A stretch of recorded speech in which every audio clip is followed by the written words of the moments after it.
মাটির সে অরণ্য, লও এ নগর, বলেছেন রবীন্দ্রনাথ। শুনেছি আমরা, শুনেছি কি তারা? তারা যাদের কর্ণ গহ্বরে পৌঁছয়নি হয়তো কবির করুণার্তি, তবুও মর্মে মর্মে মনে রেখেছে আপ্তবাণী।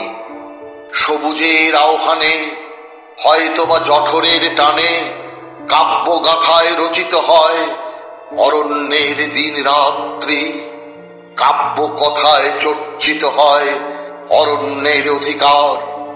অরণ্য তবু থাকে তাদের সাথে, তাদের প্রতিটা অশ্রু ফোঁটা জমে থাকে অরণ্যের পাতায় পাতায় শিশির বিন্দুর মতো।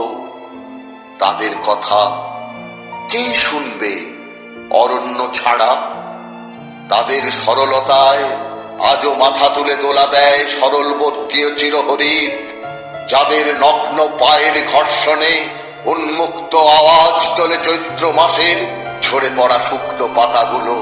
তারা যারা মান হারা মানবীর মতো এক চিলতে বসনের অন্তরালে নিরলঙ্কৃত শরীরে অলঙ্কৃত করে চলেছে অরণ্যের আকাশ বাতাস, কখনো বা ভাটিয়ালির সুরে, কখনো বা ক্ষুধার্ত শিশুর অস্ফুট কান্নার পরিস্ফুরণে।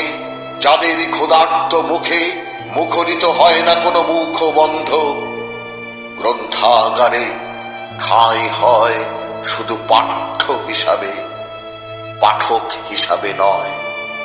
তারা যে গ্রন্থ থেকে অনেক অনেক দূরে দূরে সরে থাকতে চায়, তারা হয়তো ঘৃণা করে। গ্রন্থ পড়া নগর জীবনের নৃশংসতাকে তারা ঘৃণা করে।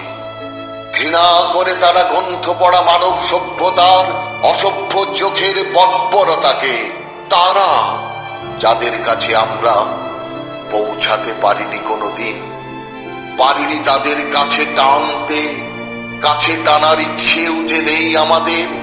আছে শুধু নিরন্তর ভাবনা, নিরন্তর ভাবনা। ভেবে যাব আমরা আরো আরো অনেক দিন। আর কবির কলম শুধু মাঝে মাঝে লিখে যাবে তাহাদের কথা। কবির কলম শুধু মাঝে মাঝে লিখে যাবে তাহাদের কথা, তাহাদের কথা।